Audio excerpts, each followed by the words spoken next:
Oh man. All right, fellas, uh, we are live. We are live. Hey, living well today. I'm about to say being well today. That's my other group. Hey, living well todayers. It is Daniel here with Dennis Bullock and our guest for tonight. You know, y'all know Valentino. Y'all know Man, get out of Valentino. here, man. Everybody don't know the middle name now, man. I didn't got in trouble now. Y'all got me in trouble. It's all Dominic good. is here, and we want to talk to Dom because he has an experience, that is aligned with therapy or an experience with therapy that we think it will really benefit others. And this happened early on in his marriage. He and his wife they went to therapy early on, and they had a rather extended period of time in therapy because they just were blessed to be able to do that. But we want to hear what his experience was like and if it helped. If they're so I'll tell you what.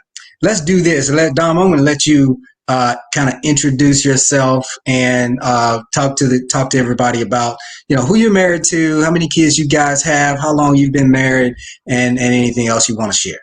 Okay, awesome. So, well, my name's Dominique Turner. I've been married for 8 years, which is crazy. That is that long now. But been with my wife now for 11 years in total. My wife is Ashton Turner, and we have two beautiful daughters, Noah Turner and Mercy Turner.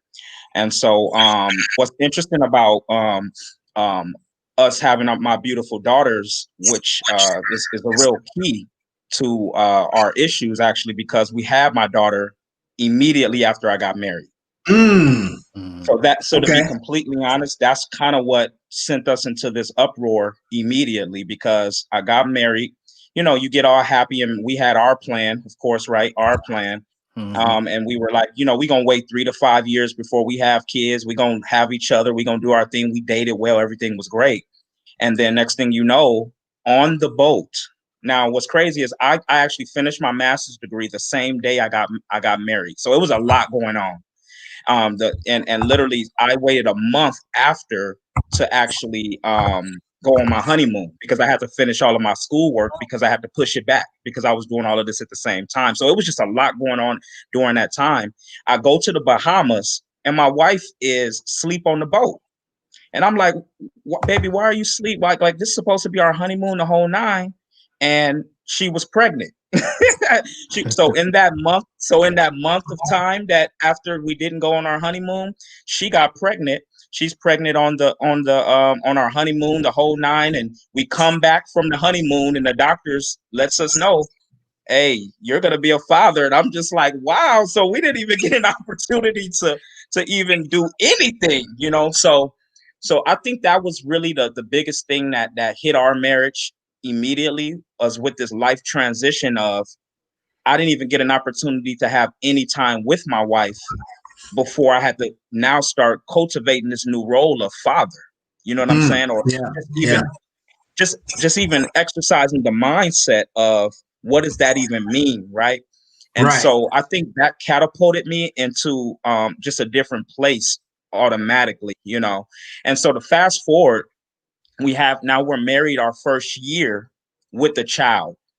And then we went through massive just life transitions, job losses, just lack of finances, trying to find ourselves, find our careers, because we were married fairly young. My wife was 24 and I was 26. So we were still fairly young, I'm still learning life. During your 20s, you're still figuring yourself out. And so trying to do all of those different things, I think was just, it created a almost like a melting pot or a gumbo bowl full of just things that we didn't know how to deal with. Mm. And so if people that know me, I would call myself very laid back, pretty chill. Don't move me Mm-hmm. until I got married. Right. Because everything that I just kind of talked about, I didn't realize it. Nobody actually got to the place where they tested me enough or made the pressure get big enough to burst my pipe. You know how they say Ah. you know how they say pressure bust pipes. Nobody was close. I didn't even allow people to get close enough to put that amount of pressure on me, Yeah, yeah, but with yeah, my wife, it was inevitable, especially with being a new father, losing jobs, all of these different things kind of happening.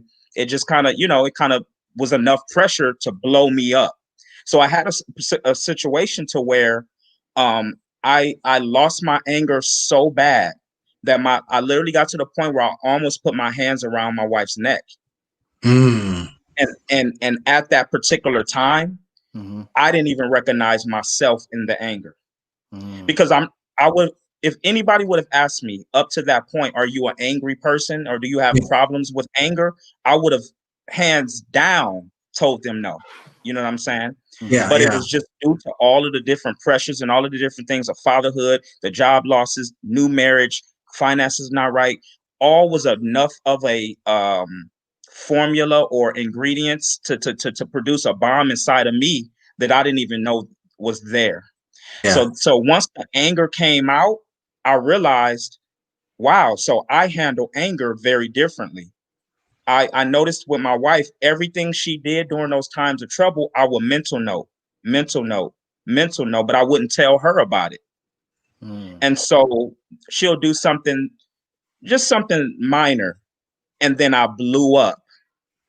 And then that's what I realized. That's how I handled anger. I would mental note everything, mental note, and then when something would just push me over that edge, I will blow up. And enough of these times happened that I really had to get to her and be like, you know what, we're gonna have to get help.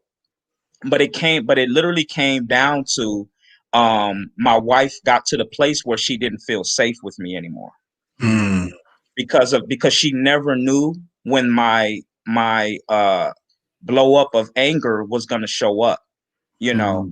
And it was enough situations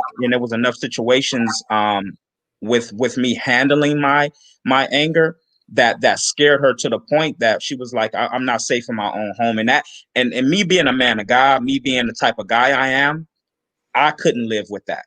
You know what I'm mm. saying? Because if we did divorce, I didn't even like how that was gonna make me look, low key. You know what I'm saying? Because Yeah, yeah, it's one yeah, thing to divorce, and I can be like, well, she did this and she did that too.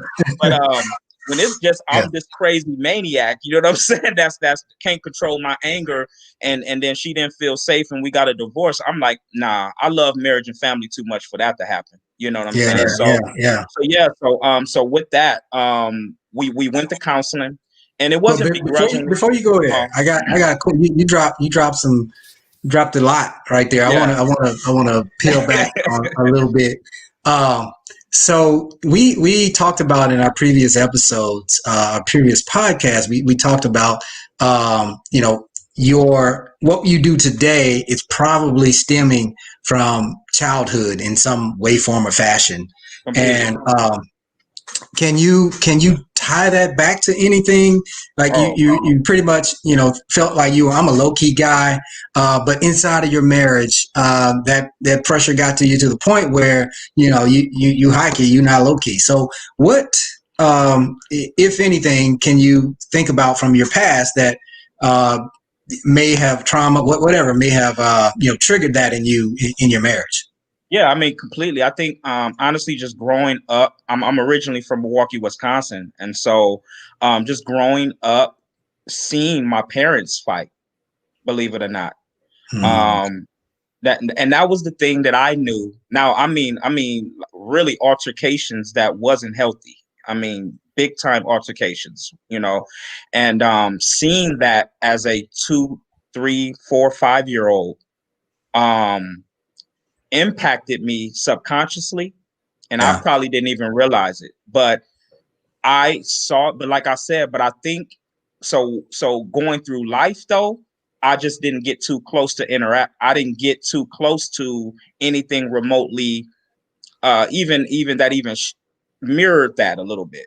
So if I yeah, got into it with somebody, I would easily like, you know, just detour it or avoid it, or make a person laugh or be witty or something like that. But I would always try to avoid altercations because of, I think, what I saw.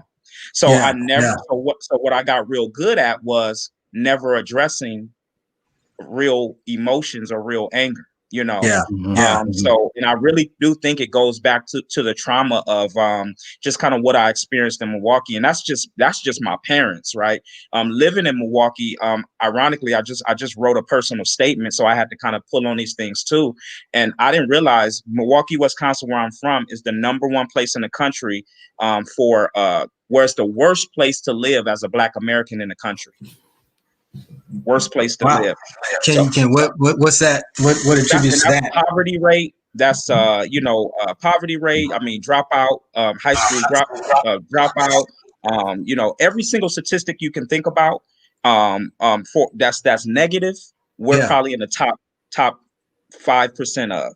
Mm, And just growing up in an environment like that, there was just so much trauma in so many different areas that I think I just went into self-preservation, and whatever I could do to just kind of make it in life, I did. You know what I'm saying? Until my mom thankfully moved out, and she moved to Arizona. So my mom moved to Arizona I think I was thankfully early enough, like 10 or 11.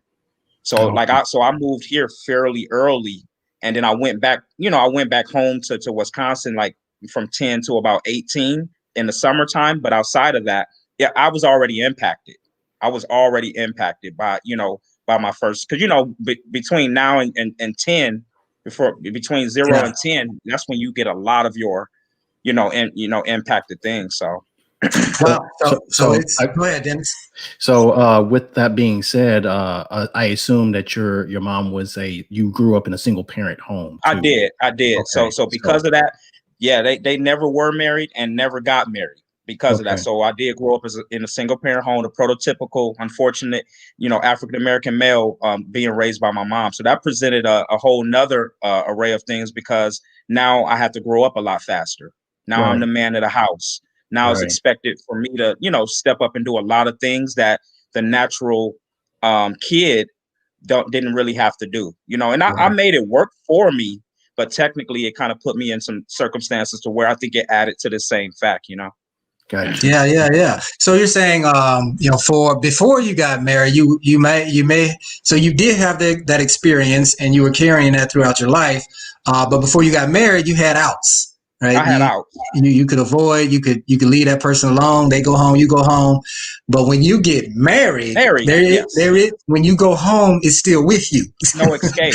So No okay, escape. No okay, escape. Yeah. okay, yeah, yeah, yeah. All right, so then let's go ahead and get back to that point where you guys decide, hey, we need help. And was it again? Remind me, was it you that said, yeah, we got to get some help, or was it your wife nudging you to say, hey, we gotta make some changes? Initially it was her. And I ain't gonna say I was the one that, because I mean, prototypical. I mean, I guess typically, most from what I've seen, most men are a little bit more resistant to it. Like, even when I've talked to like friends and stuff like that, they're like, "No, I'm good. We straight." But so I wasn't fully on the end of the spectrum, because I've always kind of been a fan of mental health and counseling and things like that. But I think the pride of it was tough, Mm. just to be completely honest, because you don't want to sit in front of somebody and be like, I almost choked my wife. You right? You don't Right. you don't want to Yeah, you don't want to yeah. admit nothing like that. You don't want to say I blew up to the point. Like, I'll never forget. It was one time I lost my anger so much to where I literally remember blacking out to where I dragged her a little bit into the room, and it was just like, this is not me. You know what I'm saying? Like, how did I get here? And of course it was a rare occasion, but it was like, even in an anger state, I didn't recognize me, you Mm, know, and with that was enough for me to want to change. But I think initially it was her prompting, because like I said, she got to the place of not even feeling safe in her own home. But I think when it clicked for me was when the choking down almost happened, and then after I had dragged that, and those were within, it may have been the same day if I'm not mistaken. It was just a real blow up moment. But with that though, once I felt like I couldn't recognize myself, that's when I was like, I agree. Like, let's go. We'll get help, because I do want this, and I can see that I have a problem. dealing with my emotions and anger. And if I don't do this, then I don't like who I become. So let's definitely fix this. Me and Daniel often talk about the resistance that you talked about of men, men in particular, not wanting or desiring to seek out counsel, or being, or kind of what you also said, not being the first person to say, "Hey, listen, I'm in this bad place, and I think we need to, seek out counseling." So, in saying that, you said you felt like it was some pride. You felt like, I don't want to expose, I don't want to unfold my life story in front of somebody I don't know. Is that something that? What else? Okay, let me say this. What else besides that? Besides pride, that I don't want to, because I can understand that nobody wants to, that's why some men don't want to go to the dentist. I know I didn't. I had to address an issue. I had some teeth in the back that were just, I know this is crazy, but I didn't want to tell my wife that I had some teeth that was cracked up in there. And I was just eating, and just kept on, and I started having some pain. And she said, "Well, you need to go to the dentist," and everything like that. So the dentist basically saying, "We want to take these 3 teeth back out here, and we want to take them all out." And so my wife would say, "Well, how come you didn't let me know that?" "Well, I didn't want you to know that I had some teeth missing." So I can understand that there is a level of pride, but what are some other things that you can identify that can say, how come men don't want to embrace this help, this need for counseling, especially when they're in bad situations? What other things can you identify besides just pride? I think pride gonna be the driving force behind a lot of it, because I think, if I think about it from a personal perspective, and then just men that I know that have shared that with me, I think as men, we're taught to be, or we try to be leaders. We try to be, kings of our household. We try to, be the best that we can be in everything we can do. And in those moments that definitely have to lead up to anything of the level of counseling or getting help, you have to first start with admitting you're weak, right? And I think so to do that as a man, I don't think we can come to that place easily, because it takes a huge level of humility, because that's the opposite of pride. But I think it takes a mature level. That's what I'll say. It'll take a mature level of humility to get to the place of admitting I'm weak in this area. So therefore I need to get help, right? And I think to get to a level of mature humility, I mean, you have to operate with putting down pride. And so that's why I said I think pride is a huge driving force of that. And mature humility is tough for even older men. You know what I'm saying? So imagine, like I told you, I was 26, 27. You don't get your frontal lobe where you get logical reasoning until 25. So I was just, even getting used to that. You know what I'm saying? But honestly, I think admitting that you're weak, sometimes it can be finances, because if it's $150, you don't got any insurance. Sometimes it can be time. We had lost our jobs, so we might as well go to counseling. You know what I'm saying? Because where we gonna go? You know what I'm saying? We gonna sit here looking at each other. So, but I know some people have told me time is an issue. If I got to work 8 hours and then I got to pick up the kid from work, now, okay, we got a little bit more time these days with COVID, but I'm just talking about back before, pre-COVID, time was an issue. Do I have time to be able to sit down an hour after work or in between or on my Saturday? And then if it's $150 an hour and I don't have insurance, I can't afford this. Even if I can do, a start out and do 3 sessions or a month of sessions. And when it start really getting good, I can't continue this for 6 months. I can't continue this financially for a year. We was able to do it for a year, but it was because we didn't have jobs and we had access at the time. So what ended up being a tough issue for us ended up being a blessing, because we lost our jobs and because we were on access, which was very humbling, very tough for me as a man, not having a job at the time, and and using this government quote unquote assistance, that actually made time for me, and it paid for my counseling for a year. Wow. Everybody don't have that That opportunity. luxury. Yeah. Yeah. Yeah. It almost seems like you guys needed to be in that situation in order for you to get to where you needed to be. Right. Completely. Completely. Because And it goes back now, hindsight, of course, is always 2020, like they say, and I can say this now that it all worked out for my good. And, I could quote all of the scriptures for it, but ultimately it now that I look back, it was absolutely necessary, and I'll do it all over again. I'll say that now. Then it was one of the most worst times of my life. And tell me about that one. Tell me about the beginning, because then it said, a lot of times we don't go because pride. And you said, yeah, pride is at the top. And then you're like, we look weak. What were your thoughts? Like when she came to you and said, let's go, was it like, oh yeah, let's go? Or were you begrudged, or were you holding on to your position and going in there with your arms folded? How did you approach it? No, because after, thankfully, just how God has wired me. Once I'm there, almost like David, like once I knew I messed up, I can own that. I can own that. So and like I said, for me personally, away from my wife, once I couldn't recognize myself, and when I say that, I think that's key. You have to know your own moral standard, right? Like you have to know where do you lose it? Like where is your level of comfort? Where are you comfortable in terms of where my anger is, how I handle emotions, how, where I am as a man of God.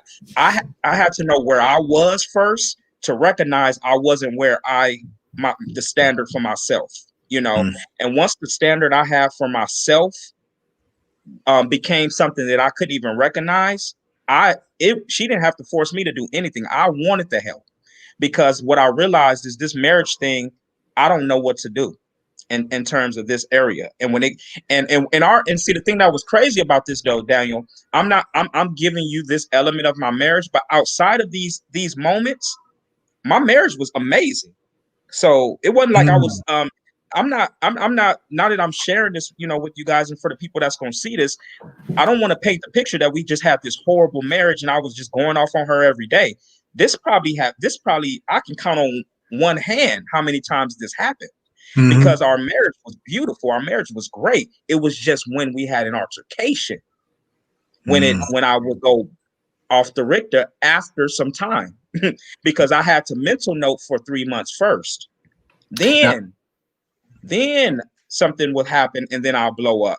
But it was still rare, you know what I'm saying? Because we probably hadn't fought in 6 months or something. And then all of a sudden we'll have this blow up moment. And that happened enough times that it was like, hey, you're right. We got to get this fixed, Now go back to just getting to the specific and details of when you say mental note. What do you mean by that? Are you saying mental note? Say for instance, she say something passive aggressive. That's a I've learned in marriage. That's something that I don't typically respond well to. So whenever my wife is passive aggressive, or does something that's meant to jab me, but only in a way that my wife can do, because nobody else would know, I'll mental note it. Or say for instance, she or something that I just didn't like. And we could just make an example. She loaded the dishwasher and put the dishes. She put big bowls in there versus a line. You know what I'm saying? And it could be something as simple as that. Yeah. I'll mental note it. Or it was, and then it'll just be like little things that I didn't per se. She didn't do it in Dom's way of standard. And that's something I learned new in marriage. I thought my way was right. Unfortunately. Come on. So I came into the marriage thinking my way was right. And this is in all type of areas. You know what I'm saying? And we could go to the dishwasher, cleaning, whatever. I was coming from my perspective. So anytime she did something that wasn't Dom's way, I mental noted, you Yep. know? And Yep. so I wouldn't tell her this because it was just things I'm just, okay, I see what she's doing. And I'm literally taking tabs of, yep, she did this, she did this, she did this, she did this, she did this. And never looking at what I did, just mental noting what she was doing. And then the moment that she does something little and my inside can't take anymore, then I blow up on something that she like, why are you being like this? So then she's reacting to my reaction. And now we're fighting about not even about the thing. You know what I'm saying? And this had happened so many times. I think we got tired of the cycle too, until I went to counseling and somebody, now I'm able to give this to you guys because this was explained to me in counseling. Okay. This is what I was doing, Yeah. So let me just pause for a second. Again, you got a lot of nuggets that you're dropping right now. Because we see, especially in the Black community, where the past or our parents or our experience impacts our ability to emotionally handle a relationship, right? And we a lot of times we end up with battered wives or divorce and breakups, and we don't really attribute it to what happened, what we grew up with, or but we know in the Black community there is a huge problem with fatherlessness, right? Yes. Fathers not being there, or father being there and beating up on the wife or getting drunk or things like that happening in our community. And you were your experience in the past or the trauma that you had was impacting your marriage, and without making this decision, it could have gone a very different way, is what I perceive. Oh, hands down. I probably would have basically recreated my experience. And I think literally, I think when it comes to any type of legacy is going to be passed down negatively or positively. And it's either up to me to carry on the legacy that's been passed to me or change it. Yeah. And I do believe that I had to live the legacy before I could actually leave a legacy, and it started with me going to counseling. That was when things shifted because I had never saw anybody. This is another to answer your question earlier, Dennis. I could tie this right back in. I think another point is we don't see it enough. If I would have heard my mom and dad say, you know what, we fought in front of you, son, but hey, we went to counseling and we're going to try to work it out. That plants a seed in my head. Or if I saw grandma say, hey, I went to this counseling, not just church only. Now, the church helps. Don't get me wrong. Y'all already know church is a part of my lifestyle, but that can't be the only thing that I'm only, because that's going to help me spiritually grow. That's going to give me a certain element, but my soul is my mind, my will, and my emotions. So my mind, typically mental goes with mind, right? So that means mental health. Let me go try to do this counseling thing, but I didn't see it enough. I just didn't see it enough, like to even think to do it. And thankfully, just as I got older, I had enough experiences to try it for myself because I had heard it worked for other people, but it wasn't due to something that was passed on to me. I had to change that particular legacy, Okay. And so Ashton, your wife Ashton, comes to you, and you guys have that conversation, and both of you decide, we're gonna go do this. And so talk to me about now, as you get into counseling, kind of what that process was like. You said it was uncomfortable, but when you got in there, you were like, okay, I'm here, I'm gonna do this. And what made you not walk out of it or stay there, stay the whole time? You said it was a year or so that you guys did this.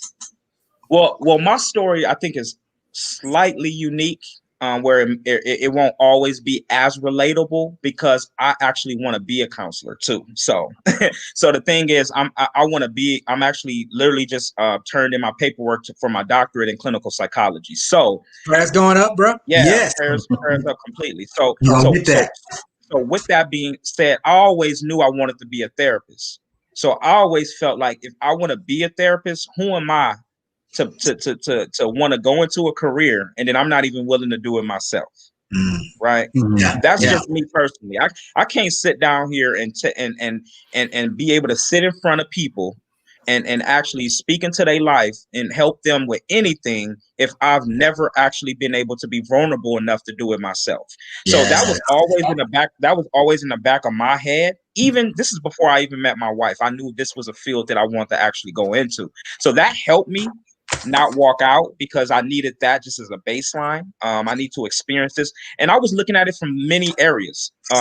My personal life, my marriage, but I was also just looking at it from a standpoint of how are they okay, what's her techniques? How did she build rapport with me? How did she, I was looking at it from many layers just because of my unique situation. Okay. But also I really wanted my marriage to work. Just to answer straight up now, away from that backstory, Yeah. the husband part of me just literally just wanted to make my marriage work, and I wanted to genuinely be better. I really wanted to get a hold of my emotions and be able to communicate my emotions. Because one thing I realized up to counseling, I felt things, but I never knew how to communicate it to my wife. That's why I would mental note. And naturally, I mental noted because I'm an introspective guy. I'm always in my head about most things. I'm very much in my head. I'm very analytical. I'm very introspective. And so that's how I went into my marriage. But women need you to speak. Mm.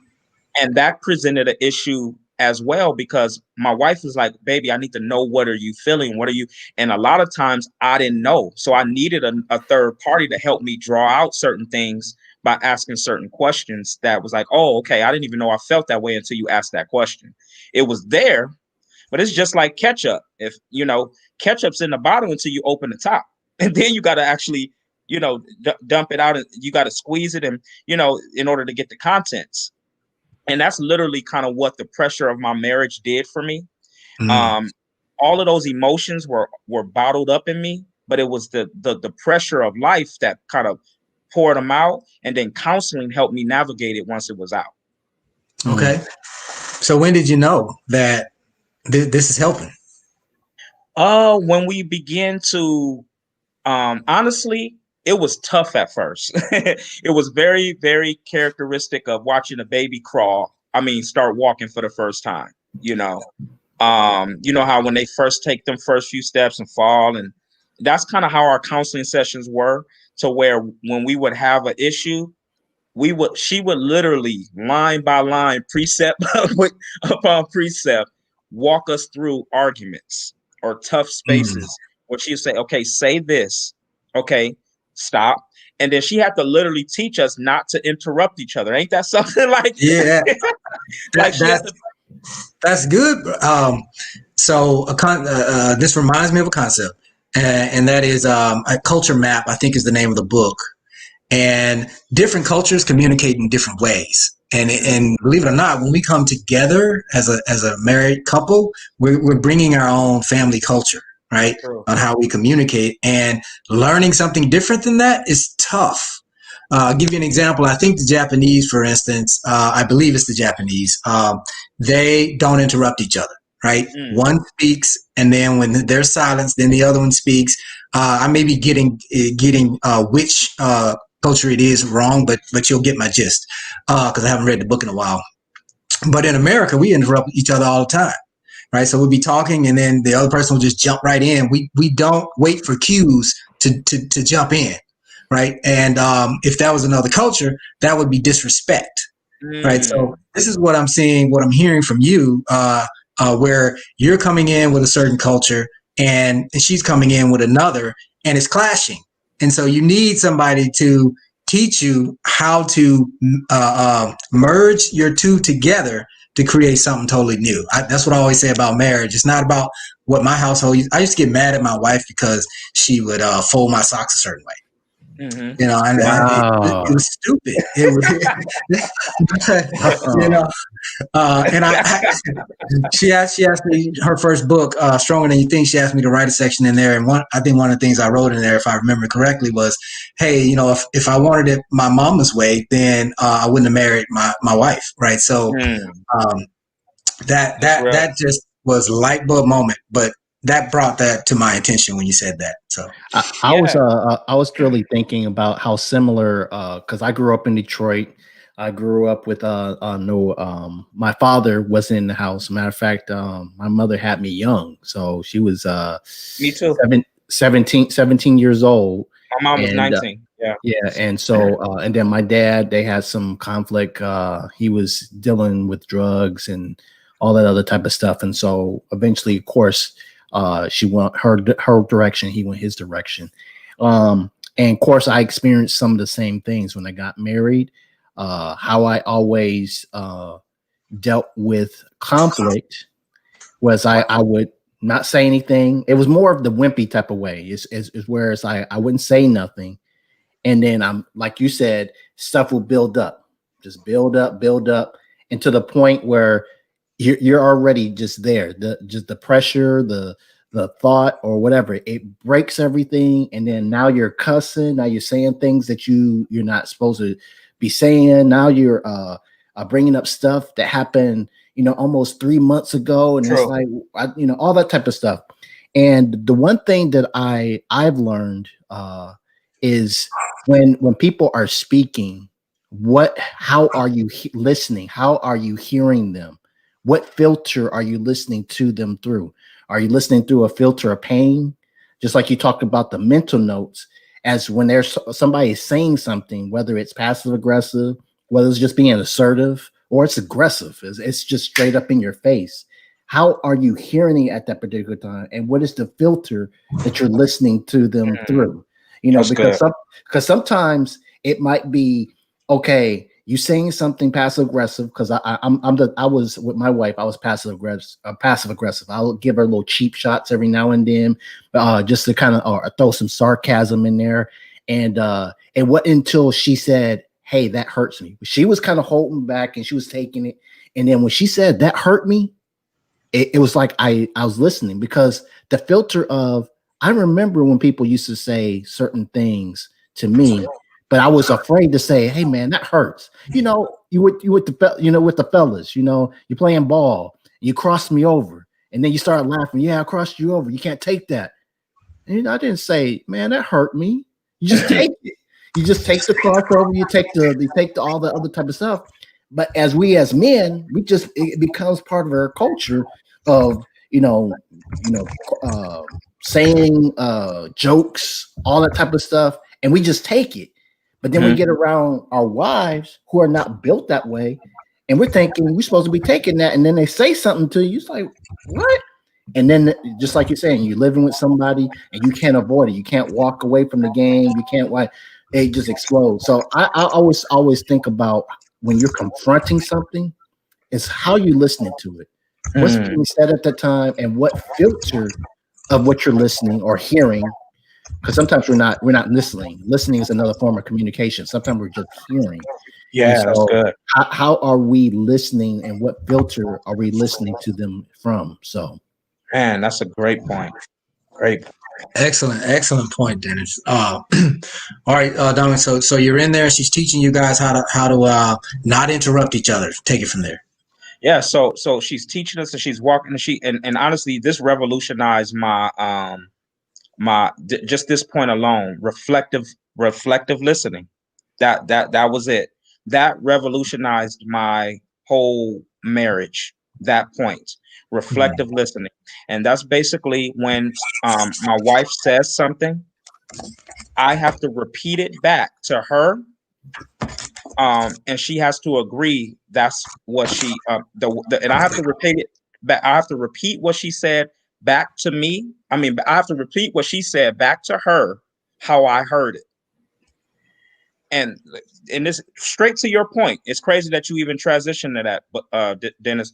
But literally, I had to repeat it back how I heard it, and then she has to say yes or no.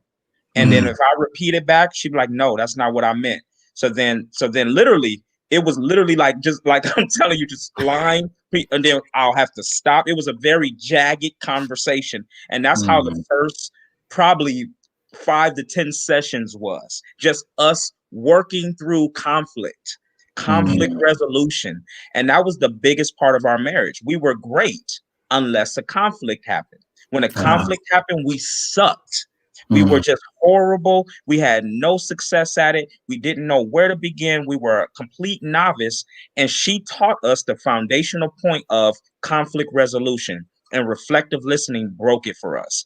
So it got to the point where then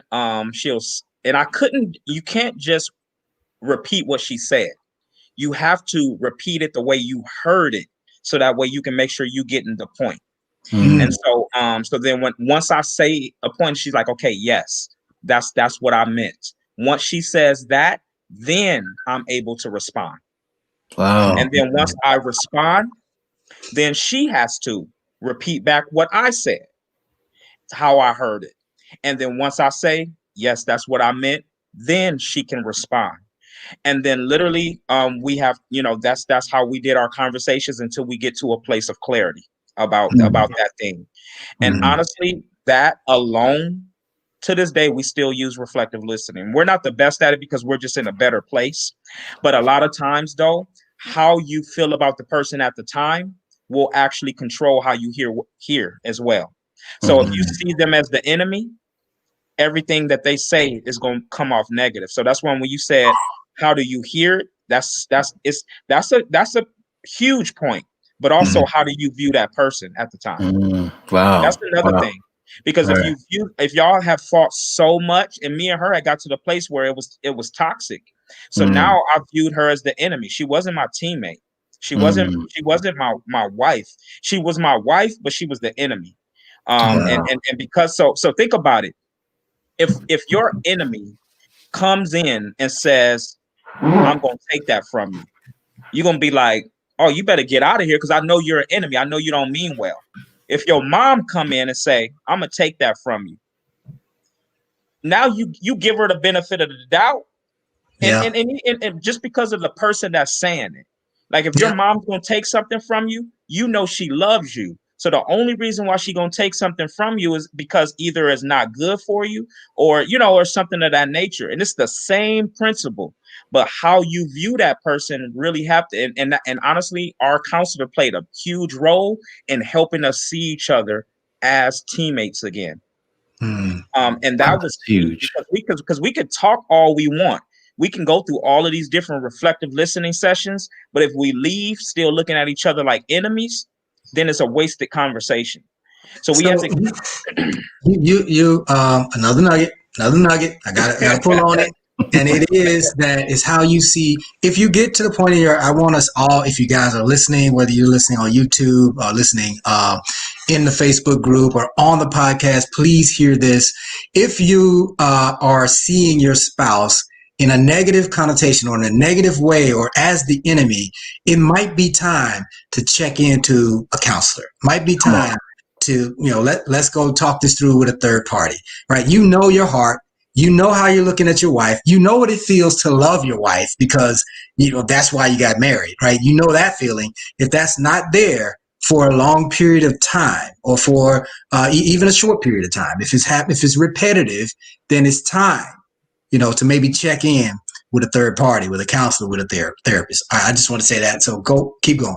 Great point. And what I got when you were saying that too, is, how it's not possible to see yourself unless you have another device, right? Yeah. Like you need a mirror. Yes. You need a person. You need something. Like even when you're driving a car, every car has a blind spot. Good.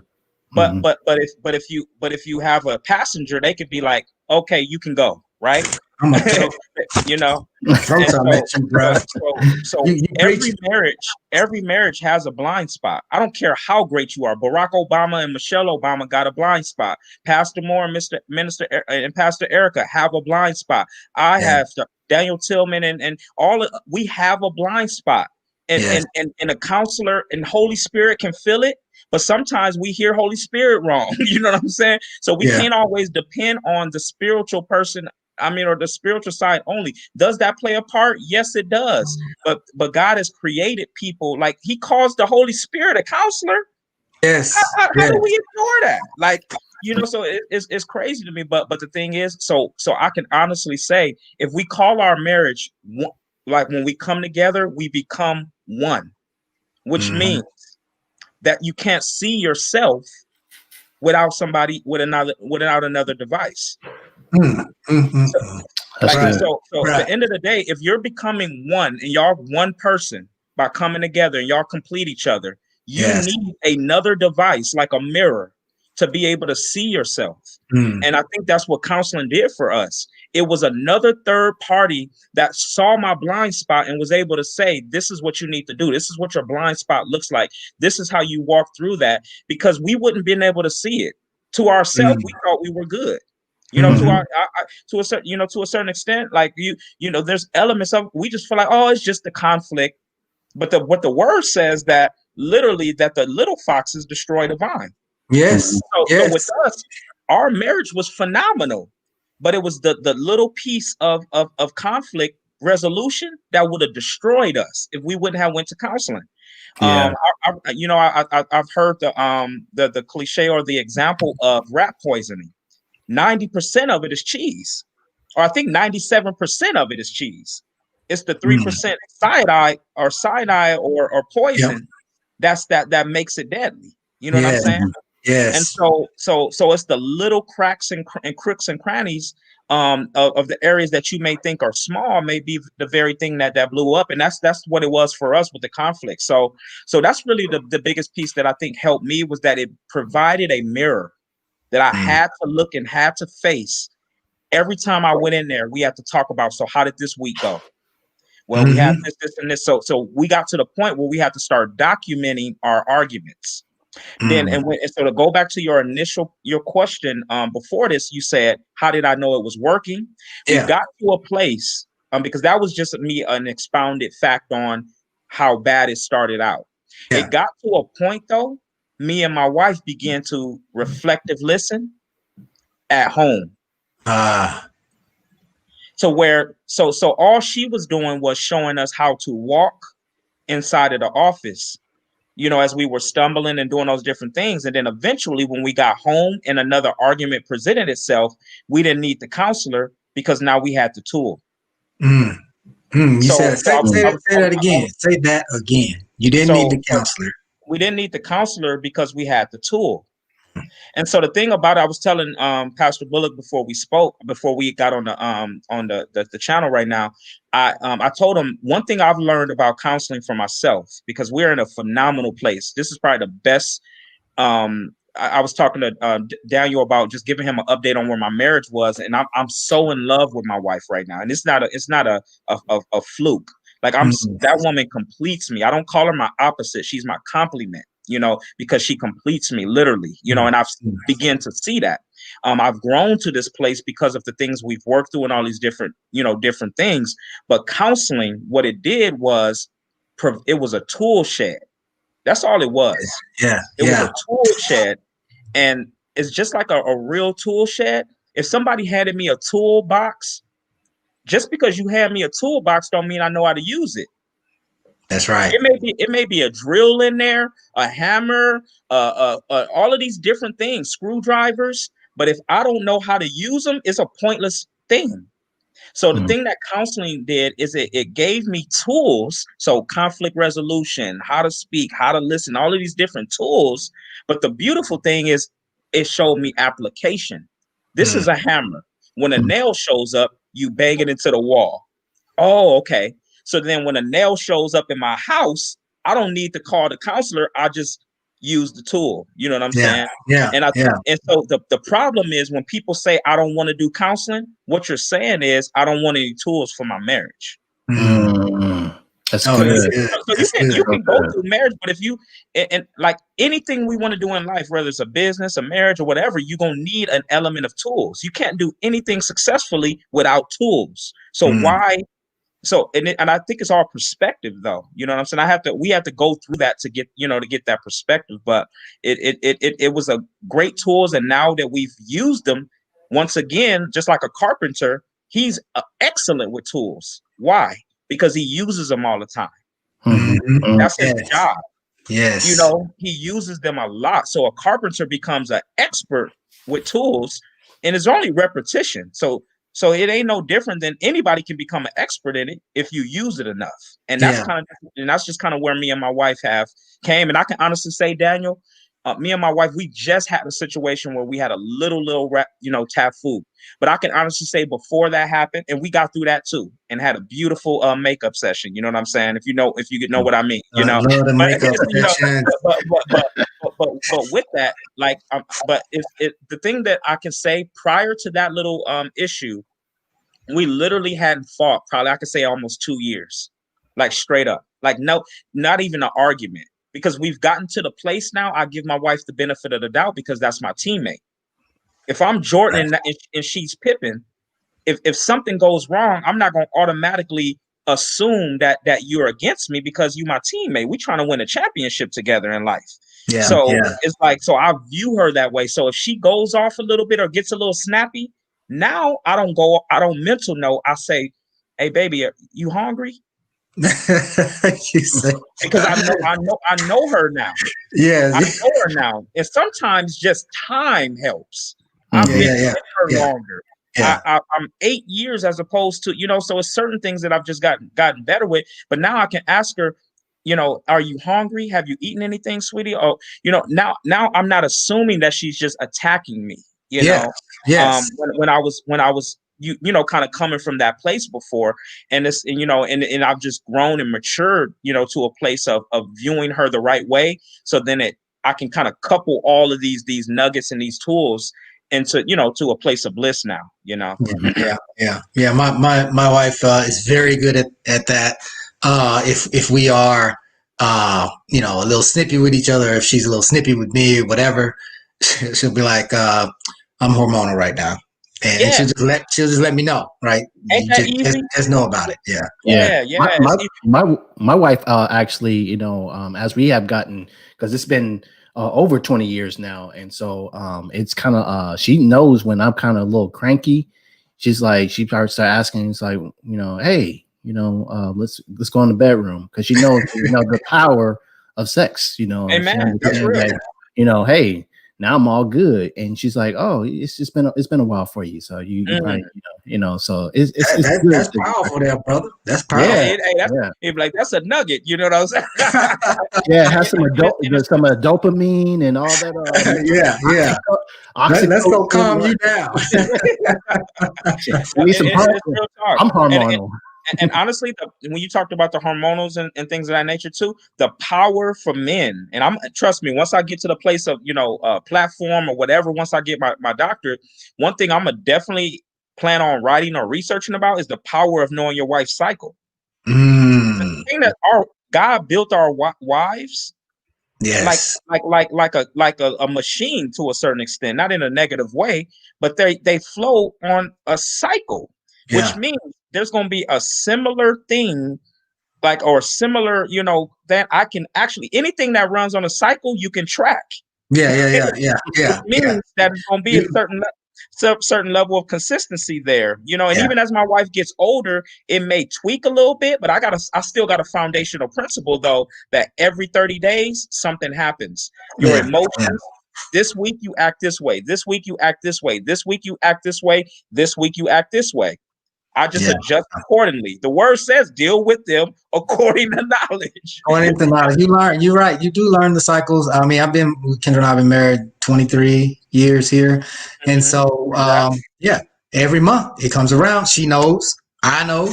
And it's that just she not that she acts differently, but there's feelings and things flowing that causes her to be more emotional, to maybe cry more, to maybe be more loud, to maybe be less patient, during that time. And then when that's gone, she's back to, being very patient, being very not a negative thing either. It just is what it is, and if you know that, then respond. I mean, you can respond that way if you know Support, it. You know what I'm saying? Yeah. support your wife. Don't look at it as something negative.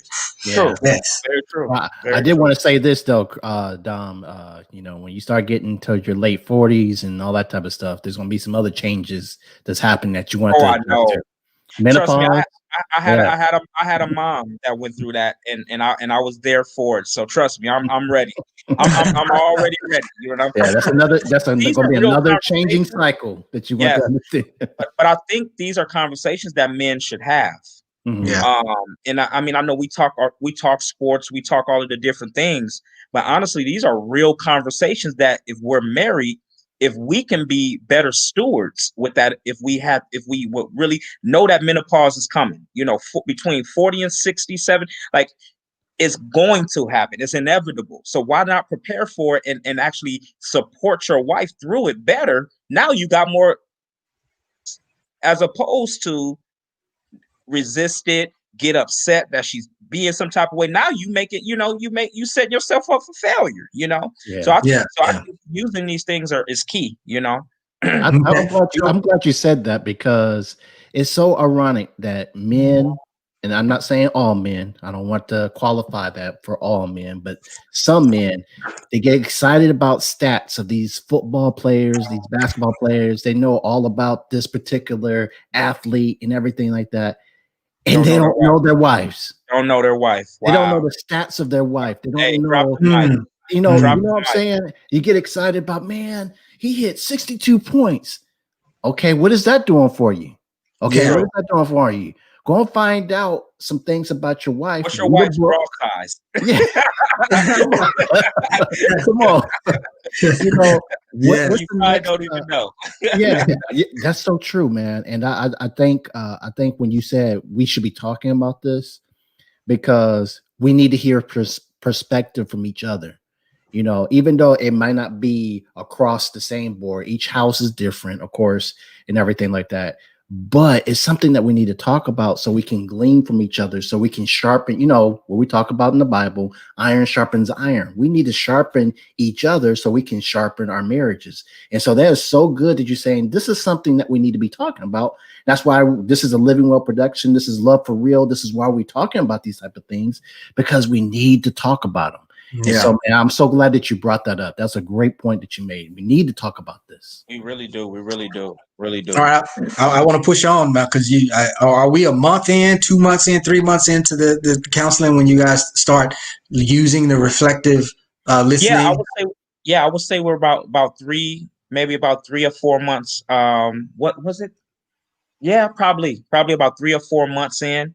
And we got to the place where we start building. And then thankfully, once we get that one done, it's beautiful, because now that we got conflict resolution completed and we got that checklist and we've kind of done well, now you can start working on other things. Okay. And then like sex life was a huge one. Mm-hmm. That was one that we definitely tapped into. I think handling life transitions was a huge one. Okay. We realized that anytime something major happened, it caused us to start getting into it again. So we're talking about things like moving, job loss, babies, all of these life transitions that we all inevitably go through. For whatever reason, when we go through them in like all at the same time. And we would go through like major life transitions, and the pressure of those life transitions would cause us to kind of get at odds. And that's when we would have to kind of operate in those conflict resolution things. But we had to just get better at preparing for life transitions. And so so thankfully our counselor helped us through those. The sex one was huge, where we had to really, really break that one down for us, because this semester in our small groups, it's all about sex and intimacy. Because we haven't really talked about that a lot. We did probably a couple of sessions in the past, but we're gonna dig into it this time. And you're saying that you guys had to tackle that one in your counseling. So talk about that a little bit. Yeah, because the thing is, I think we automatically think, or especially because me and my wife both wasn't, virgins before coming in. And so once again, you kind of come in, you talked about the cultures communicating, but I think, I'm not gonna say cultures with sex, but if you've had a certain relationship with sex, unfortunately, that's the only thing, I think that's why it's probably good to not have sex before marriage. I get it now, because when you have sex before, prior to marriage, you bring that relationship that you have with sex into your marriage. Mm. And so unfortunately, my wife, which I didn't know, but for her, she was always coerced into it, never because she wanted to. It was always a guy that would coerce her to try to, to go there.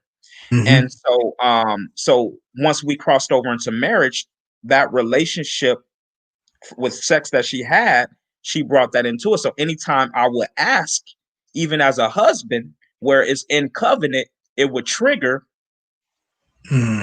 the times that it Yeah. was coerced by the person that wasn't within covenant, even Yes. though it was the same thing. But the covenant element, it brought I got the same resistance. Yes. And so I'm like, but why am I getting resistance, and you're my wife? And so then it almost felt, it wasn't as organic as everybody made it seem like it would be, because everybody told me once you get married, the faucet turns on. But for some Mm-hmm. reason, ours was trickling. The faucet wasn't, I'm like, but and so the frequency of it for me seemed off, you know, and so we had to just kind of talk through, how did we view sex, first off, just from our own experiences. Secondly, we had to view, how does a woman view sex versus a man. Mm-hmm. And I realized, I've heard it, but it's one thing to experience it, right? Because you Yeah. hear that women are like crock pots and men are like microwaves. Yeah.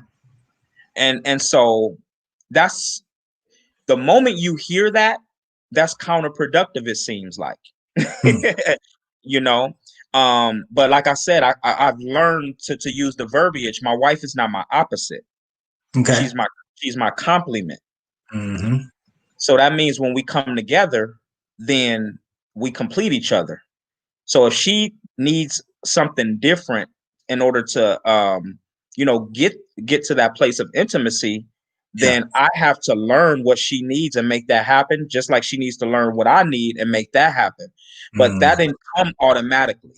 We had to talk through these things to understand these principles that then come automatically. And I think sometimes you can come in because you had sex before and feel like you know what to do. And it's just not that easy. It's just not that. It was something that I had to once again admit. Although I had sex before I came into this marriage, I didn't know you. Mm-hmm. So it wasn't an automatic, we know what we doing type of thing. No, not at all. Like you have to like learn each other, and see, the thing is, but if you had all of these barriers before, those barriers got to be removed Yeah. first. And those things, you got to be come to a place of healing. Like my wife have to feel good about herself. Yeah. And she had to work through, just on how to she away from me. Then now Yeah. that's what blew me away. She needed to work through her own things, just how she felt about herself, how she felt about her body, how she felt about her self-image. Mm-hmm. Women needed all of that. I could care less about my self-image and still do it. Yeah. but, Yeah. but, Yeah. but my wife, she needed certain ducks in a row in Yep. order for her to feel comfortable to go to a place of intimacy. Did you Um, did you play a role in that? yeah. Or was it her going off and figuring that out? And then what role did you play once that process had kicked in and she was getting there?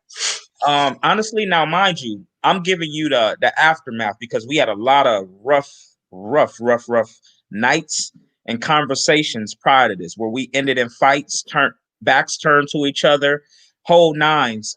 before. Now I'm giving you the highlight reel now. You know what I'm saying? Yep. But it was a really, really rough patch. And I Yep. don't think a lot of people admit that enough. Yeah. And because I'm going to this place of psychology and planning on doing marriage and family, sex is going to be a huge area that I want to talk on. That's why I'm being transparent now, because my sex life is amazing now. I can say that we had, these rough patches because it's very real. And I know it's a lot of couples that are dealing with that, Yeah. Yeah. But once again, this is an area that I don't think people want to admit that they're weak in. Mm-hmm. Just That's like gone. we talked about counseling. You got to think, even when you're talking to your boys, you like, back when we wasn't in church and things like that, and you're like, oh yeah, and I've heard cats, oh, I banged it out, or I did all these different things, and they want to present a fact that they quote unquote know what they're doing. They're not Yeah. going. You're not, even the first time you did it, you did it, if you wasn't a virgin, you didn't know what you were doing. Right. Right. But you don't admit that. You know what I'm Right. saying? You don't, because even if you told your boys, hey man, I was with Margaret last night. Well, how was it? Well, you already, I mean, we paint the picture that we good. Yeah. Right. Yeah. So unfortunately, we go into our marriage the same exact way. And even with your wife, I wasn't to the place where I would be like, you know what, baby, even though I have previous experiences, I don't know you though. Let me explore you. Let me learn you. Let me read your book. Now, I wish I would have had that verbiage because it sounds smooth. But at the time, you don't want to admit that, and the woman probably would appreciate that. Yeah. Let me explore you. Let me get to know you. That's what they want. That gets the crock pot going. But I Yeah. think Yeah. because of our microwave mentality, I think we get to the place of all it's about is getting to the finish line. Yeah. Yeah. What So one so thing tell me about this process though in getting through the sex with a counselor. Like, what would you say to the counselor, and then what would she tell you about how to resolve this issue where you end up in the bed with your backs turned and in arguments over trying to get your groove on? Yeah, the thing that she helped us do was actually get to the root of what the barriers were. That was the biggest thing, because we had these barriers that would cause us to end there. We had to talk to, why did we even get there in the first place? Why were we upset about this? How did the conversation go? And we would rehash the conversation, do reflective listening, and then we would get through it and kind of get down to the root. Because the thing about it, nothing was face value. So anytime it was an argument or we ended up with our backs turned toward each other, it was never that thing. It was always a root to that. It was always something that led to that moment. And so the counselor did a very good job of getting us to the root. And once we got to the root of whatever the issue was that got us there, then eventually we could pull that up. No matter how hard it was, even if it took 3 sessions to pull that root up, we eventually got to the place where we removed the root. So now we can plant positive seed in that area, and grow from there. So do you mean like because in my own experience in my marriage and with sex and everything, are you saying that you thought it was maybe the way you were doing it versus no, it's that you don't ever help me, or you left me out to dry today, you didn't defend me, and then that translates into hard feelings. Is Yeah. that where you're going? Okay. Yeah, so it would be certain things that had nothing to do with the marriage bed that affected the marriage bed. Gotcha. And Yeah. it was like it was certain things that, because what I learned about my wife in particular, like I said, she needed certain ducks in a row emotionally. Like it was almost like where she was as a woman was like spaghetti. Like it was just all kind of in all her thing. It was so mixed in that, even though with me, it was like beautiful compartmentalized boxes. And I could just pull the sex box out and be fine. But with my wife, though, everything was intertwined, the house, the work, and all of those different things. And Gotcha. so if any of those noodles were off with my wife, then she kept, sex was in there too. And so if anything else is off, sex got got mixed in with that as well. And the compartmentalized me never understood it. So I would go crazy. Yeah. So what the counselor would do was what helped me understand her spaghetti noodles, Okay. understand the things. Okay, how can I help you get to a place mentally where you're good? Gotcha. But it got to be genuine though, where I'm not doing it only to get sex, but I'm actually doing it so that she can be better, you Mm. know. And that was Okay. what my wife did, because she was like, I don't, so are you only doing this to get sex? And then it Yeah. turns into that. It's like, oh, I can't win for losing. Like, it's like, you want me, you want me to do this, and now I finally do this. I rub your shoulder, or massage. What, are you only massaging me because you want sex, or are you massaging me because I had a long day at work? Yeah. You know, Yeah. you know, So, and to be honest, were there times where you were massaging to get the sex, and then you learned over time to really do it because she had a hard day at work? and that's the thing. Initially, I did everything horrible, because initially I just literally did it because I needed sex, and I felt like I wasn't getting it at the times I wanted it. You know what I'm saying? Mm-hmm. Yeah. Eventually I learned it's deeper than that. It wasn't about the sex, it was about my wife. You know what I'm saying? If I get my wife, I'll get sex. That's exactly it, You man. know what I'm saying? But Oh. the thing is, but see, I think that's what's so wrong. I think men go in wanting sex Mm. first. Yeah. You know what I'm Yeah. saying? But I had to learn that was a maturity place. You know what I'm saying? I had to understand, pursue her, and then she'll give me all the sex I want. You know what I'm saying?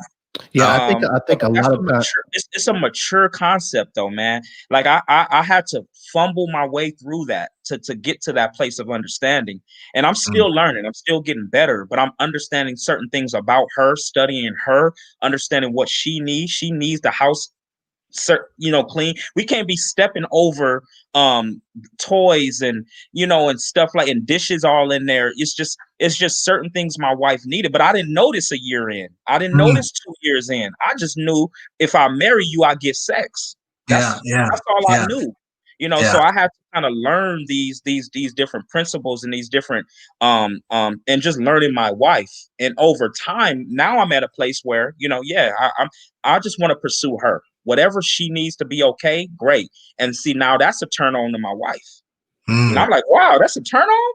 Cool. Okay. And it's like now it's like it's win-win. But see, Yeah. now I'm coming from a more genuine place. You know what I'm Yeah. saying? Yeah. And that just takes time, right? And It does. trust, right? So and trust comes over time, right? Because It does. at first, we got these issues, and you don't help me pick up the toys, or I haven't gotten to the dishes, or the house is a mess. It's too much going on, and so sex is on your list. Like you said, you can just go take that out. Don't worry about everything else. But sex just moved down to the bottom of the list. So Very much so. sound like clearing that list off was key. Mm-hmm. So this like, now we're 6 months in, because again you went a whole year, and we might Oh, have to. believe it or not, that was probably near the end, when we started even working on the sex things, because Oh, okay. yeah, because the thing is, and I was just saying, that's just kind of on the point to where, because now we're to the point, even when we're good, we go to counseling. That's just it's a part of our regular program. Like, how, like with networks, we do regular maintenance. Like if we know a transition's getting ready to come, we getting ready to buy a house, we call our Mm-hmm. counselor, like, hey Jillian, we coming in the book. It's Ah, just like when you think about NASCAR, and they drive around yeah, a lot of people don't follow, but they drive around so many, 300 times around that thing. At some yeah, point they got to stop to at the pit stop to yeah. maintenance the car. Mm-hmm.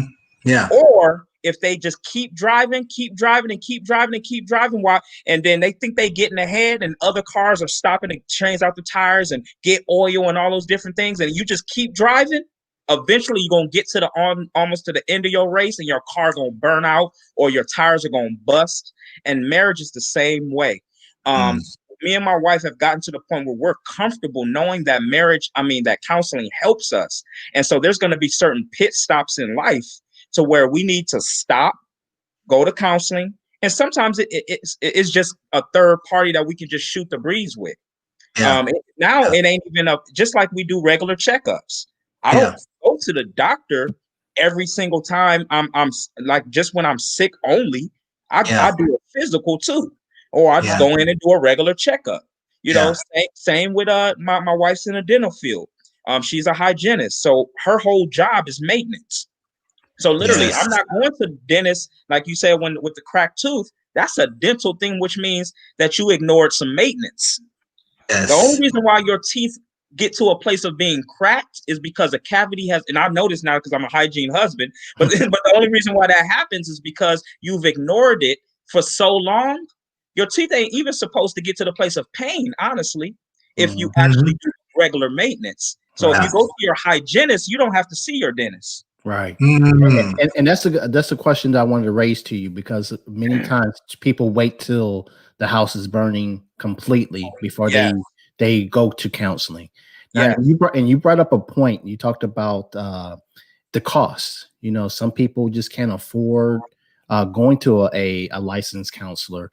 So what would you say that if people have identified, okay, I need some help, but I cannot really, you know, afford this licensed counselor right now, because either financially we're just not in, because I do believe in investments. I do believe that sometimes you got to go ahead and pay the costs, you know, in order to, you know, rectify some things, you know, invest in your marriage. We invest in our stocks. We invest in putting nice things with our cars and our houses and all that type of stuff. But many of us don't invest in our marriage and taking the time to do those type of things.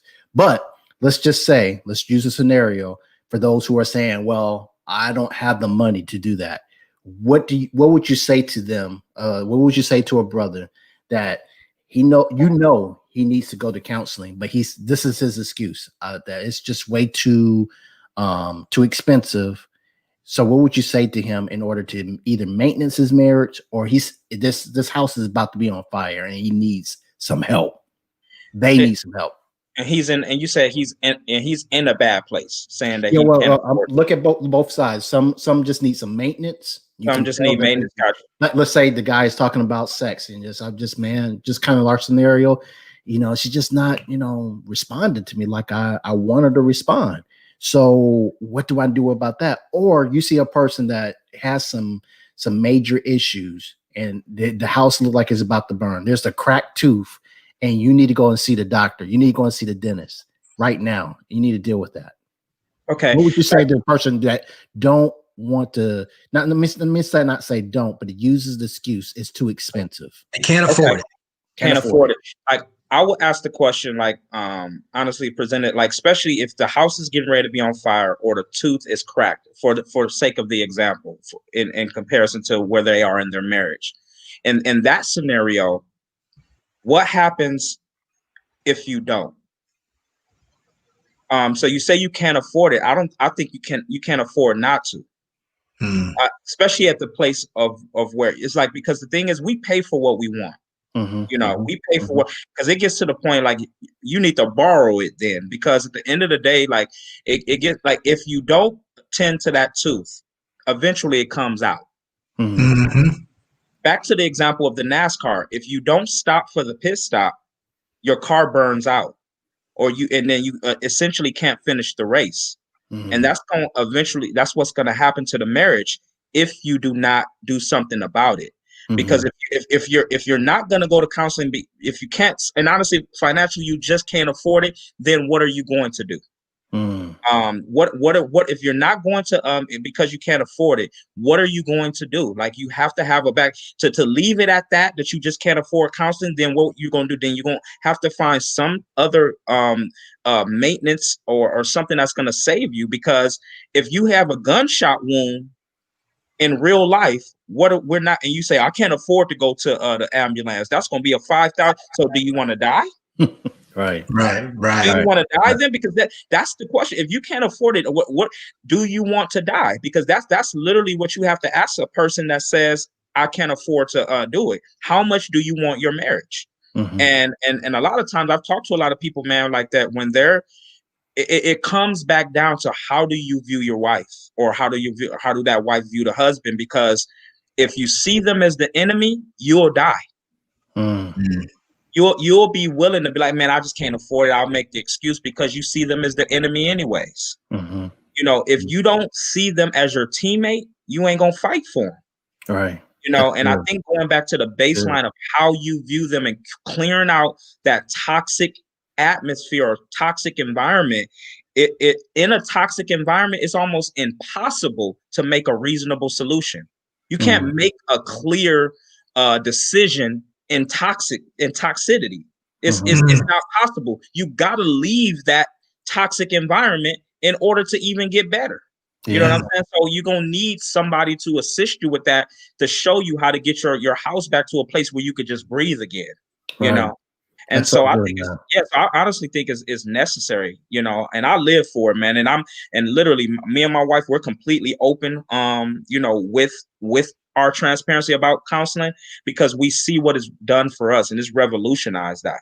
So a person couldn't come to me and say that. They could say that to somebody else. Right. They couldn't come to me and say that, because I've lived it. All I got to say is look at me and my wife. We're not faking right now.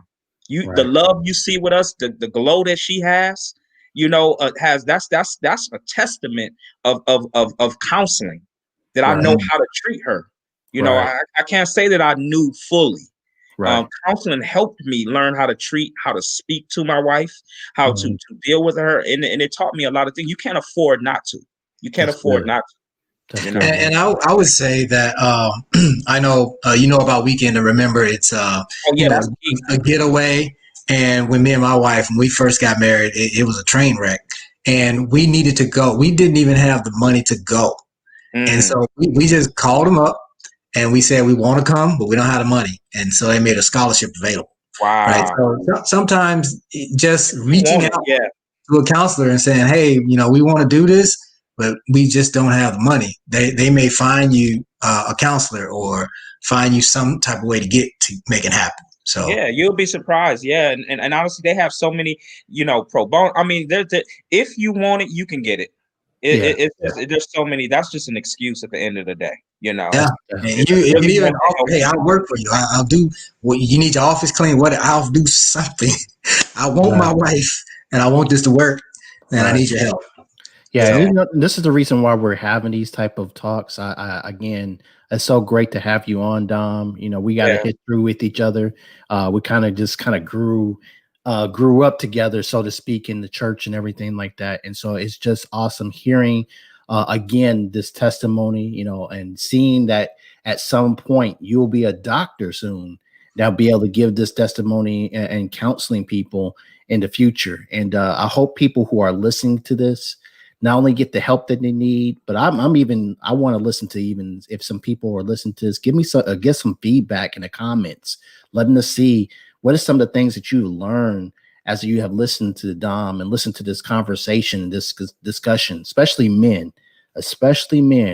I would love to hear any type of comments, any type of feedback regarding these type of things, because we need to talk about these things.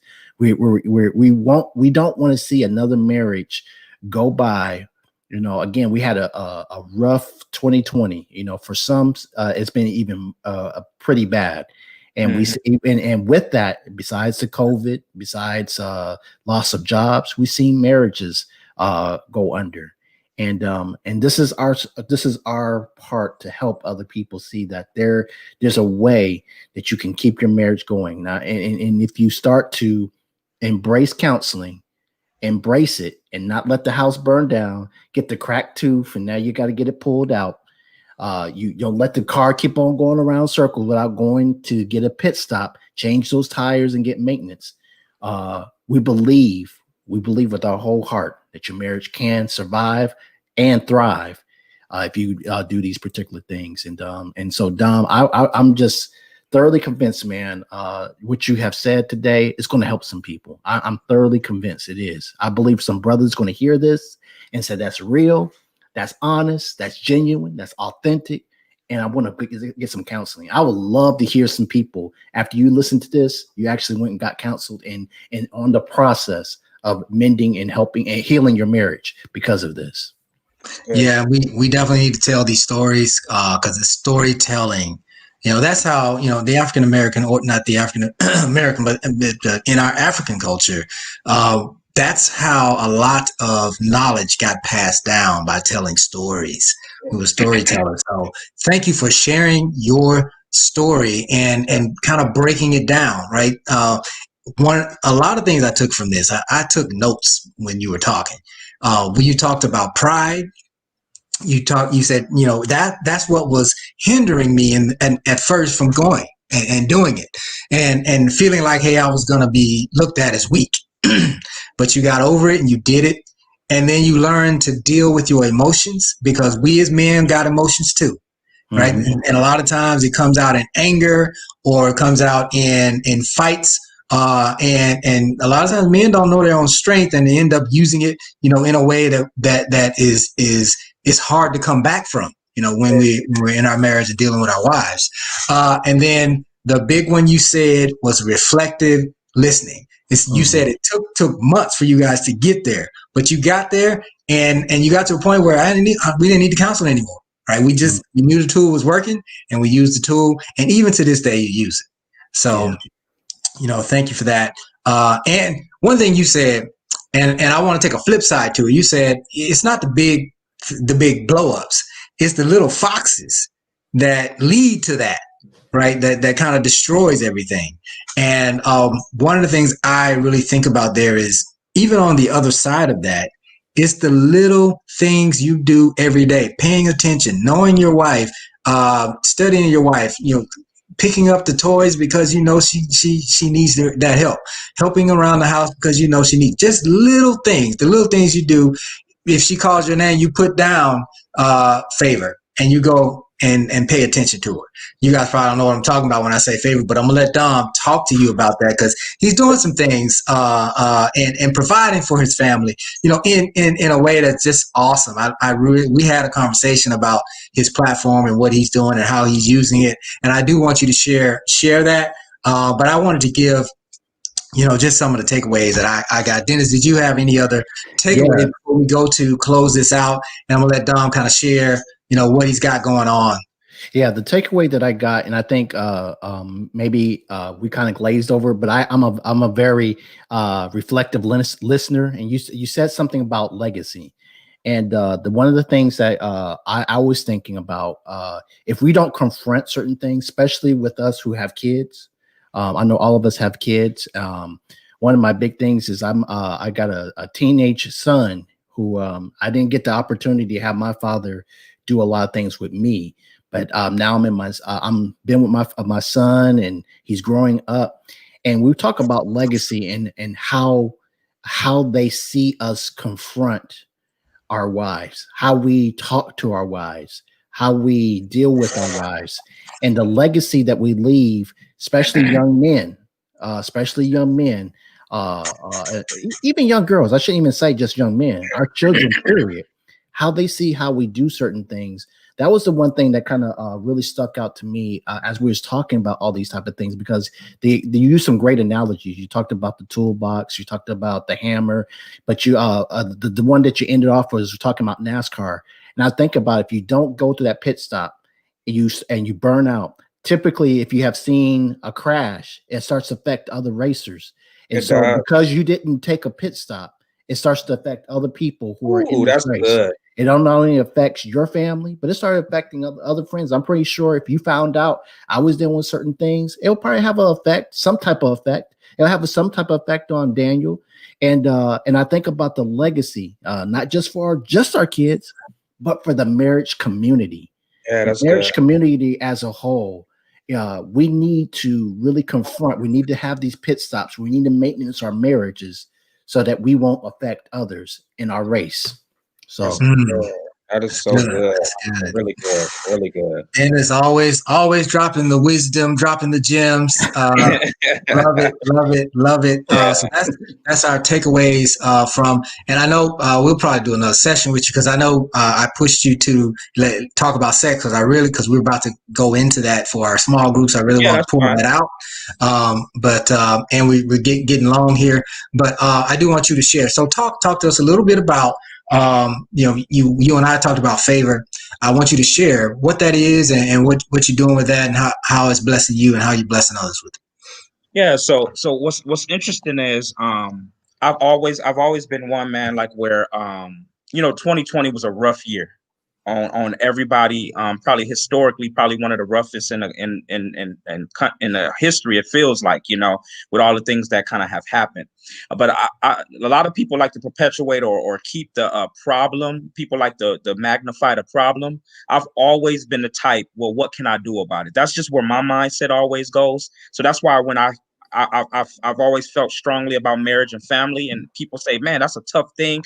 I wanted to be a doctor in it because I want to do something about it. I want to help marriages, so that's why I did it. So, anyways, with the pandemic, it caused social distancing. It caused us to not be able to go to live events anymore. And so I'm big on relationships. That's just me. People that know me, I need connection. And actually so much so that my bachelor's degree is in communications with an emphasis in interpersonal relationships. That's how much I care about relationships. I once again got my doctorate. I got my bachelor's in it. And so while I'm in a season of life where I'm pursuing my doctorate, so I'm just a stay-at-home father doing the marriage and family thing on purpose because I wanted to live it.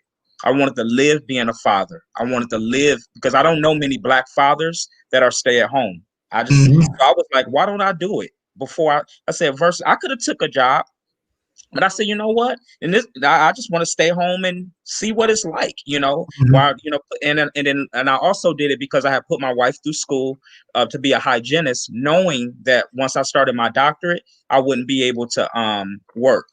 So, Mm-hmm. we agreed. She said she'll, do it while I get my doctorate. But while pursuing my doctorate, though, I needed an outlet. Okay. Because Yeah. I didn't want to be all construction. I'm a father, I'm a husband. I got all of these different things going on. So I need an outlet. So my outlet was just a hobby of mine. It was me playing the game, right? Just playing my PlayStation. I have a PlayStation 4, but it was me playing my PlayStation 3. Specifically, I was playing NCAA football, so it's college football. But I was playing that because I had it's an older game back in like 2014. I could play it with muscle memory. Yeah. I didn't Yeah. have so it was an outlet for me where I can get a level of entertainment, and I can play it without having to learn the game. Yeah. Because if I Yeah. play a new game, I gotta learn it, critically think, and I'm like, I'm doing enough of that trying to pursue my doctorate. So let me Yeah. just play something that I can play that's old school. I can play it based on without thinking. It's almost like when you drive home, you don't got to think about it. You just end up home. You look up and you home. That's how I can play this game. So, anyways, I started out playing the game in the middle of the pandemic, right in the summertime.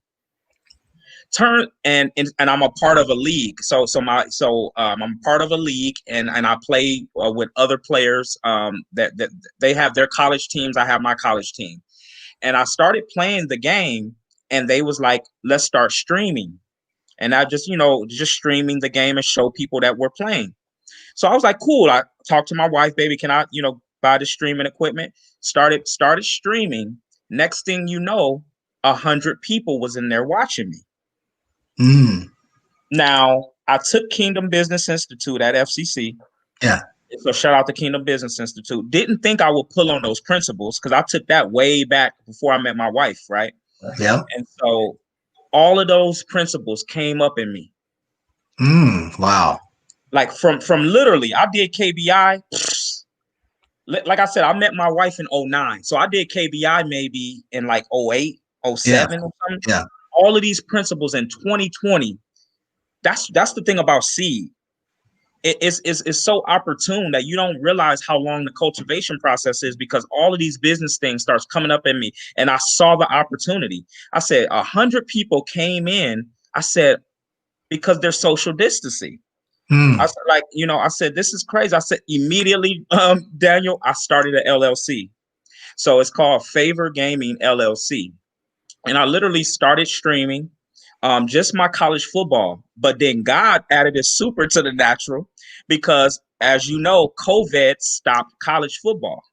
Mm-hmm. Right. So because college football stopped, I began to provide a level of entertainment for people because they were coming in.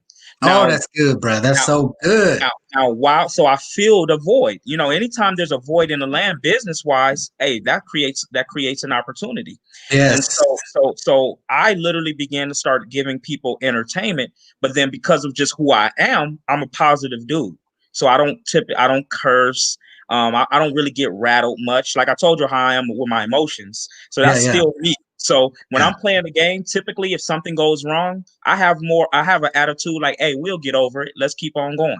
I've And then, heard some of your streams, and I definitely hear that. I definitely hear yeah. that. And so with that, because that comes off, people gravitated to it because once again, how bad was 2020? So I created entertainment and positivity during a time where people were social distancing and being negative. Mm, And yes. so I filled voids and created an environment within an environment. And so Mm, even though all of these negative things was happening for that hour, people embraced it. And yes. people started, and next thing you know, God began to just start giving me things to the point now. My stream, I only stream maybe an hour to an hour and a half every other day or so. Sometimes if I have time, I'll do daily. But it's Yeah. only an hour out of my day, so it's not a lot of time. I'm Yeah. making between $50 and $250 a stream. Wow. Wow. And so Wow. I'm technically gonna make more doing this than I am as a doctor. But I'm not doing a doctorate, just to make a dollar. It's to make a difference. So it's really not about. I'm doing that because the different research and the different clinical things that I want to do, and just want to be able to make an impact in the mental health field as an African American. But I know that this business that God gave me in the middle of a pandemic has the potential to make way exponentially more than what because I haven't even gotten to the place of ads or anything like that. But God is just blessing it. I have when I started it, I had no followers at all. I have 1,500 followers. Mm, In literally 6 months time. And then the deeper thing about it is I started streaming on Facebook. Now, yeah. now for people that play games, the big streaming site is Twitch. Right. Anybody that does gaming know that Twitch is the biggest place for it. Now, I didn't know this. Twitch came out back in like 2011, and it's $1 billion industry. Yep. Actually, $120 billion industry to be exact, because I did my research. Because KBI taught me research your industry. Yeah. Yeah. You're gonna Yeah. get into it. And so I researched the industry. I realized it's a lot of money to be made in this, and there's streamers making 2 to 6 million a month doing this if they're really good. These are people that don't even got Wow. personality. You know what I'm Wow. saying? So the fact that I have a little bit of personality, I was like, I make this thing work. You know what I'm saying? So I began to start coining it. I reached out to some other business owners like Martin Flores. Shout out to Martian Media. He did my intro video. He did my logo, and I began to take it super serious. I started branding myself, and I just put a little bit of work into it to the Yeah. point Yeah. now to the point now it's then became a entity to where people have started telling. Now it's became ministry to a Yeah. certain Yeah. extent, because people are starting to let me know that their depression is starting to get healed. I had a guy that had cancer that told Come me on that when he now. comes into the stream, Wow. he said he feels relief. He's in stage 4 cancer. But then Wow. but then but then I started saying something because it's called favor gaming. So I'm giving God the glory through it all. But the thing is, I say that anytime you come to favor gaming, you're going to get 3 things. But the third thing that you're going to get, I always say, is your life is going to go to the next level just for coming in here. Now, it's funny when you say certain things. I was just, there's life and death in the power of the tongue. So for me to say, your life is gonna go to the next level just for coming in here, I started getting testimonies of people saying like, man, I got a job that I've been Mm, wanting for 2 years. And they said, I can't ignore that since I've been watching your stream. I not only got the job that I've been wanting with the government for 2 years, but now my job is actually I've gotten 3 promotions since I've been watching your stream, and people are starting to buy into this atmosphere and add to it, and it's became, man, way more of an outlet for me. And wow. so Wow. it's beautiful, man. And it started in the middle of a pandemic at times where billion-dollar industries were failing. God gave me one that can potentially make millions if I keep working at it. So Wow. it's Wow. been mind blowing, mind You'll blowing. be there, bro. So if you guys are watching, listening, So Dom has a streaming platform he calls it Favor Gaming. It's currently on Facebook. Yeah, it's on Facebook. Yep. Yeah. And you can download the app too. They're making it now. The awesome thing about Twitch versus Facebook is very new. Facebook, Facebook is just the platform that we connect with people community wise. Yeah. Facebook is getting into the gaming arena now. So it's very fresh. I'm ground floor with this. So Facebook just tapped into the gaming industry in 2018. Yeah. They just released the app last year in 2020 in April. So God has me start this business in July. That they just launched the app in April. And so literally you can download the app Facebook Gaming and download the app and just click on Favor Gaming and you'll definitely see all of my streams there. So cool, bro. I feel like brother, I feel like I need to pull you in the clubhouse. You got some. I don't know if you've heard of Clubhouse. Oh, I can't pull you in. What? I cannot pull you in. You didn't already talk about it now. What's I can't pull you in because you're on the dark side.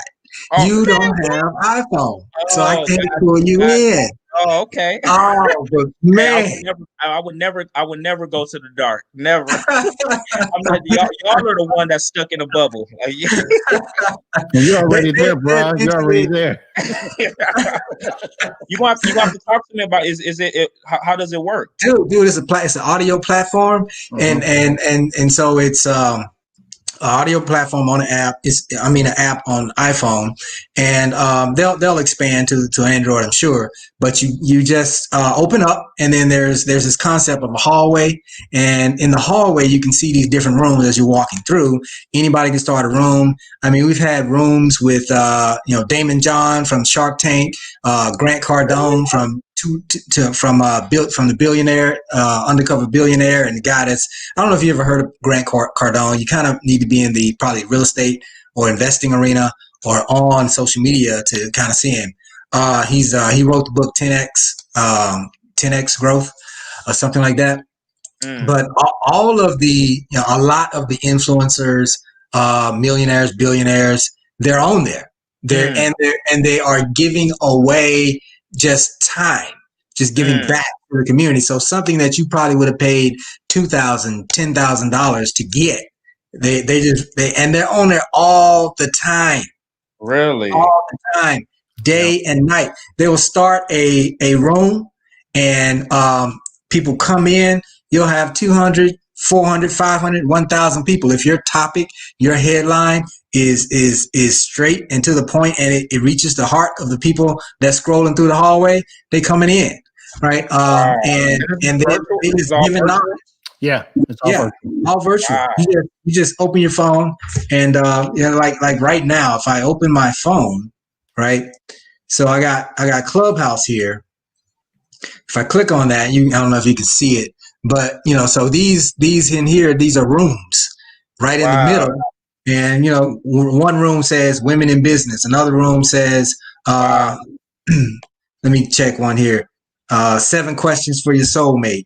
And, I'm trying to get the ones that top 100 social media superstars, how she stays faithful. Just different areas. You got all different categories. And the rooms have just been a blessing. The information that you get out of it, I just see your vibe would just explode on Clubhouse. So, I can't wait till it comes to the other side. So awesome, man. Here you go. No, the awesome thing about it, man, is I'm the vessel, but man, it's to God be the glory, man. Like that's the thing. Like I couldn't have created it better. Like I play with Michigan. And like the Michigan Wolverines, and historically they had the worst year. They had the worst year unfortunately, right? But go blue to the fullest. That's who I play with. I play with Michigan. And so most of my fan base is true Michigan fans because Michigan played so bad historically this year. They wanted to fire Jim Harbaugh, but people were coming into my stream like, you need to coach still because, and it was so cool because I share because Facebook, the platform of it, I share to all of the different Michigan groups. And I forgot you from Michigan, man. So you probably would definitely appreciate this. So it's super dope. It's super awesome, It's But God amazing. created it all. He Yeah. created it all. It's amazing that you can touch people like that through Yeah. through a game, Through a through a game. virtual experience like Through that. a virtual Wow. experience. But unfortunately, that's where times are going. And God, I think, just gave me an opportunity to show me a new wave of business. Because it's not about the video game. It's about the experience that people are getting once they're there. I'll have more Ohio State fans than I do Michigan fans, because they told me that it ain't even about the game. Like, yeah, we like it, but they said we like the atmosphere, like we like favor, and that's what they tell me. So it's a beautiful thing. It blows me away. I'm completely humbled. And it's not, even the money that's being made, I'm still blown away. Every time I walk away from it and make something, it's just like I just have to shake my head like, God, you're so good. Awesome, man. Yeah. Awesome. Keep doing what you're doing, brother. Will do. So we'll share the message. If you're listening, follow Dom. If you game, it's definitely a platform you want to check out. I've watched one of his games. I like his atmosphere that he creates, the positivity that he speaks. That's true. It's real. It pulls you in. I'm not even a gamer, and I watched like 45 minutes of it. So, wow. I didn't realize you watched that much of it. That's what's up. I did. And I think I just kept watching because your voice and what I was looking for was your interaction with the crowd and how that was working, right? And it just pulled me in, and I just kept moving on through. Nice. So good. Nice. Well, thank you so much, man. I appreciate the support. Man, I appreciate the support. Seriously. Yes. All right. So I think that'll do it for us. I'm gonna let you go. We've kept you on here for an hour and 45 minutes. I appreciate you coming on, being so transparent. Dropping the gems, dropping the nuggets, and allowing people to kind of see what happened there. Because we were talking about counseling, talking to counselors. But I wanted to talk to somebody that's been through it, been there, done that, and come out on the other side. And you definitely came out, you went through the fire and you came out gold. So I really appreciate it. And thank you so much, man. Thanks just for the opportunity. And I've been one that's kind of labored kind of behind the scenes for a while, but I do know that it's time to kind of step out and start letting people know a little bit about my story. So I appreciate you even giving me the opportunity, because I think it's only the first of many, so that definitely appreciate it. All right, folks, you heard it from Dom himself. We're some of the first ones that get his story. So it's hot. It's valuable. Thank you for listening. And hey, if you want to support what we're doing, you can go to patreon.com/livingwellmarriage. Any level of support there will be appreciated. And this will drop on our YouTube channel with the intro, outro, and all that good stuff in a little bit. And we'll also have our podcast at anchor.fm/Living Well Marriage if you want to listen to it on audio. So we got the YouTube channel, the audio channel. And YouTube, click and subscribe and share it as much as possible, because we believe we got great content that's going to be helping marriages. So please click, subscribe, share on the YouTube platform. We'll comment. Comment, give us some feedback, what you think, engage, all that good type of stuff. So we definitely make sure we get this good content out to everyone. All right, fellas. Thank you, and good night. Good night.